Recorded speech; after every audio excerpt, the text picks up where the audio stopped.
Hello world, Shelly here, and it's time for your Friday Foundation Fix, where you can get your fix of foundation reviews in between foundation fests. And today we're going to stick with the drugstore because I have some expensive ones coming up soon.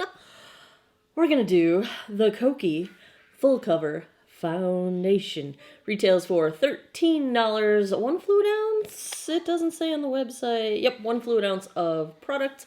And this comes in 18 different shades with both warm and cool undertones. It's described as a lightweight, full coverage foundation, complete with seamless, silky matte finish. Lightweight, long-wearing, matte finish. Checked out the ingredients. Looks like a dimethicone-based foundation. There's a bunch of fruit extracts in here. There is alcohol in here. I don't see any added fragrance, but depending on the kind of skin that you've got, fruit extracts, those kinds of natural sorts of extract ingredients can be sensitizing if you have sensitive skin. So FYI, I generally don't have sensitive skin, so my skin pretty well tolerates all the craziness that I throw at it. I've got the shade 20C, which is the second level lightness to dark. There's a 10 cool and a 10 warm. So this is 20 cool. I based this on Taylor Wynn's review, the artist formerly known as the Taylor. She really enjoyed this foundation. That is the only review I have seen of this foundation. In terms of my comparison to her, I'm usually a shade darker than her. I watch her reviews. She now has dry skin. That helps me because I also have dry skin. I have more lines than she does, and I have more issues with pores than she does. So we will see how this performs for me. Let's take a look at this one, swatched against a few others in my collection. All right. On Fridays, we swatch. First up is today's foundation, the Kokie Full Cover in shade 20C. Second, I've got the CoverGirl True Blend Matte Made in shade L40. Third up is the Revolution Conceal and Define in shade F3. Fourth is the CYO Life Proof in shade 106.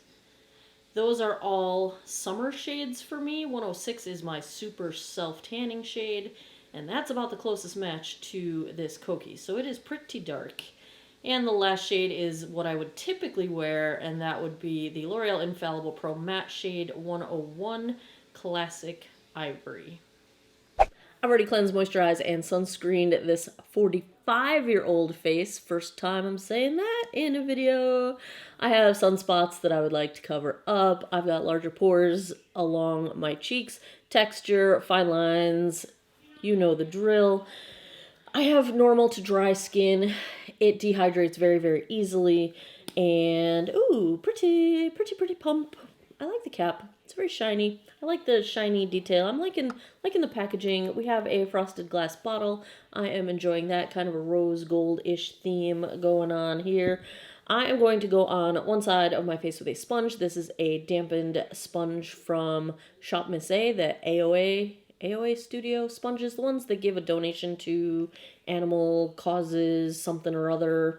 The other side I'll use a brush. This is my Artis Oval Severn. We'll see if there's a preference one way or another. I have already primed with the CoverGirl True Blend Base Business. This is the pore minimizing version, which does not dry out my skin. Quite unusual for a pore minimizing product, but bravo, CoverGirl. They are cruelty free now, if you missed that. Where's my palette? She thick.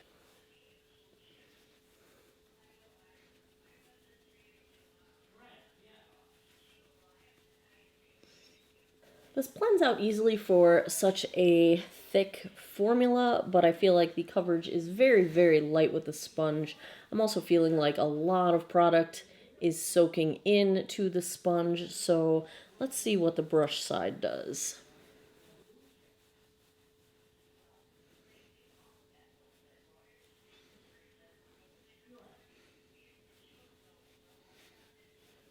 I think this blends out very nicely with the brush as well. I do like the coverage better with the brush, so I would recommend the brush unless you were going for less than full coverage, which I'm not sure you would choose a full coverage foundation if you didn't want full coverage. So I would say brush with this one. Yeah, definitely better coverage on the brush side because I can still see everything coming through here, whereas on this side, my blood vessel, for example, is pretty well hidden. I'd call it medium ish light medium coverage right off the bat. I still have a bunch of product left. Let's see if we can even this out a little bit and get a little bit more coverage.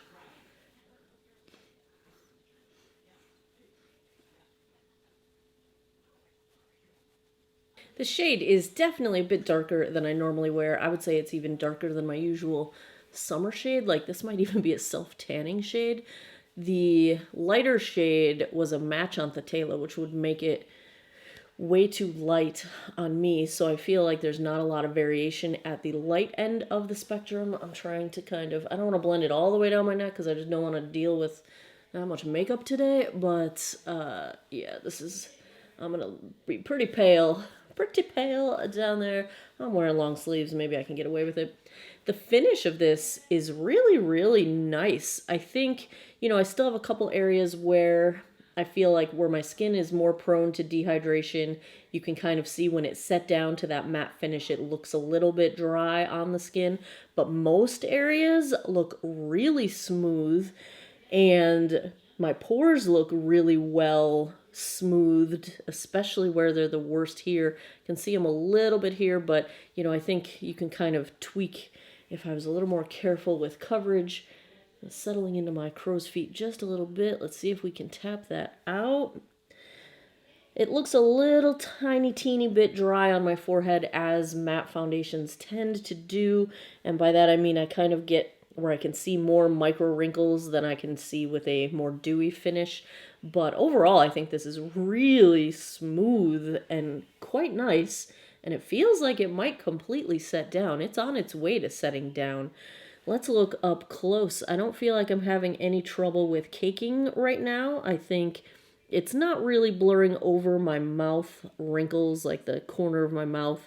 Like it's not smoothing them out at all, but it is doing a nice job smoothing pores and texture.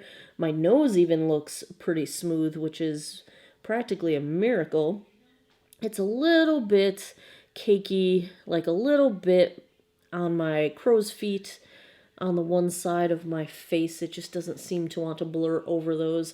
So I'm suspecting this might not be great for deeper wrinkles, but it seems to be doing just fine for texture and pores. It's not accentuating the pores, not the pores, the texture between my eyebrows, doing a little bit of dryness on my forehead. But overall, I think we're starting out in a pretty good place. Phone is in my pocket. Let's see what time it is. It is 11:47. Let me go put the rest of my face on. I'll be right back. Okay, I didn't sit down thinking I was going to go full on smoky eye, and then here we are.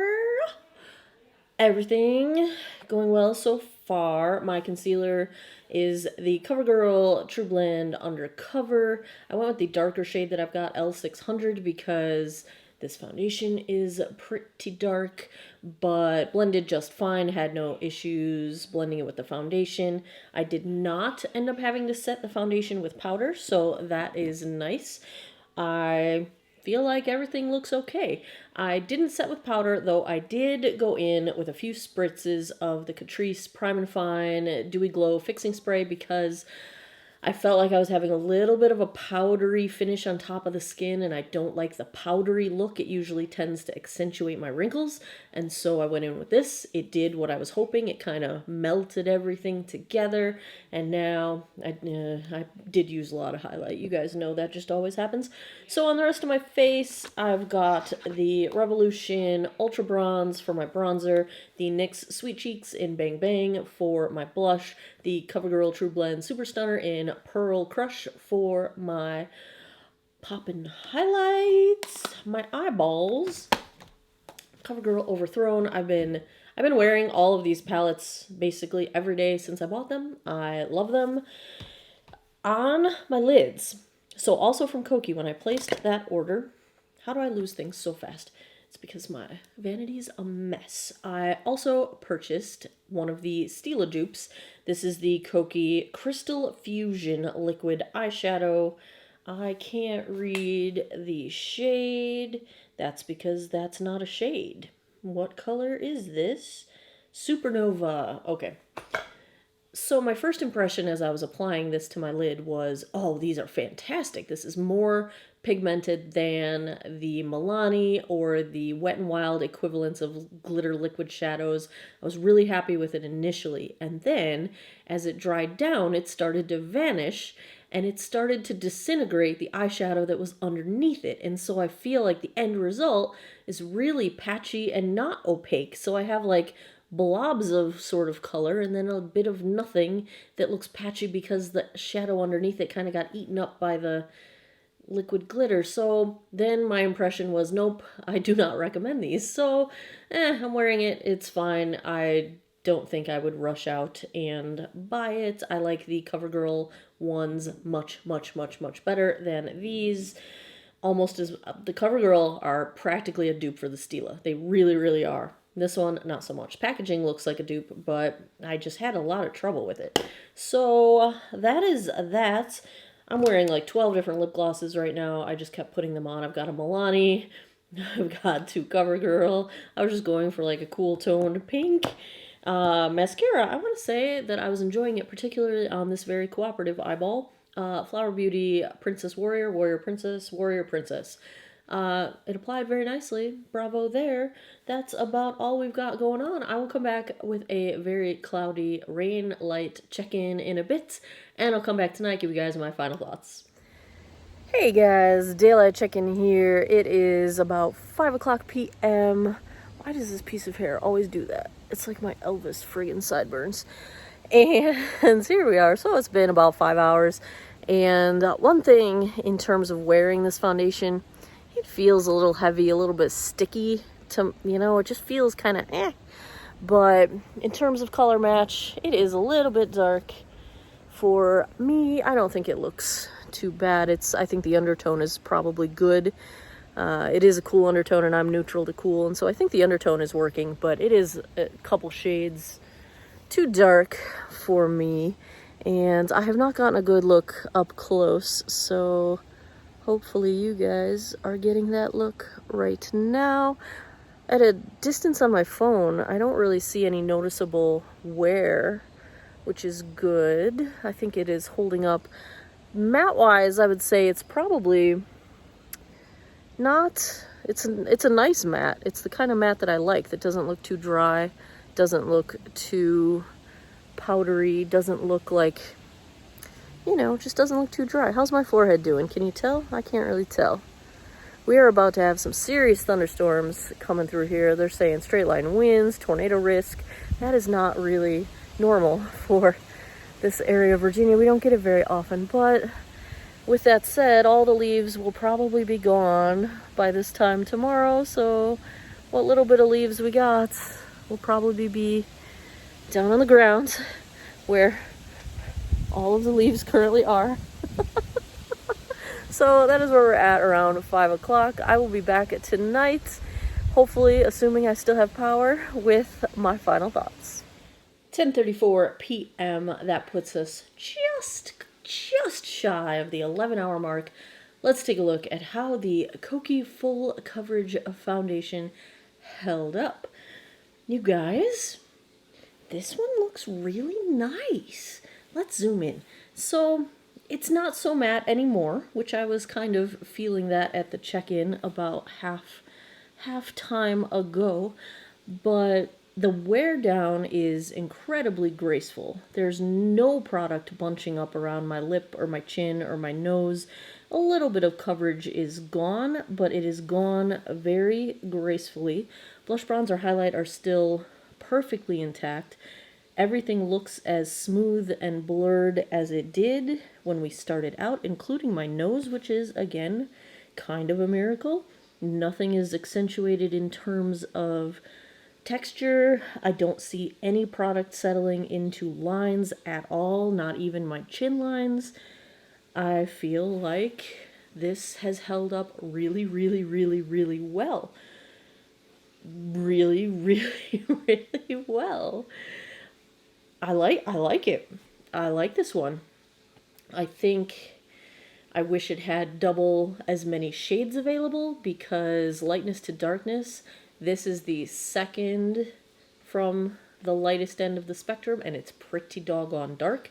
It's like pushing my self-tanner color, which I don't know if the lightest shade is going to work for me, because if I remember correctly, it was either a match for the Taylor or it was a little too light for her, and that's a big jump from 10 to 20.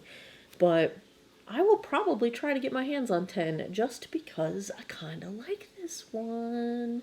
I wish there were double the number of shades, and I wish it was just a smidge more comfortable, because as the day goes on, like, I think the thing that makes it look less matte, like, I don't really produce a lot of oil, but I do feel like as if I was oily, you know? It just kind of gets just a little bit sticky. Sticky's not the right word, but it's just heavy and I feel it. So if I had to give a grade to the Kokie Full Cover Foundation, I'm going A-. I think it's good for dry skin. I don't feel dried out at all, even though it's a matte foundation. I did use the Catrice setting spray, but that doesn't typically impart moisture so much as it just melts everything together for me. I do wish they had double the shades. I wish it was a little more comfortable. Good for dry skin though. I'd have no trouble with settling into lines. That's awesome. Yeah, dry and mature skin. I think you're A-okay with this one. That's all right, Kokie. I see you. I see you. Nobody says that anymore, do they? I'm dating myself. That is so, like, early 2019. This guy? No. We're going to say absolutely not. The glitter's practically gone, and it did not go away gracefully. So I'm going to say no on the glitter.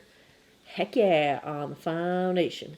There you have it, another Friday Foundation Fixes in the books. If you enjoy foundation reviews, give me a thumbs up down below. Let me know in the comments which ones you would like me to check out.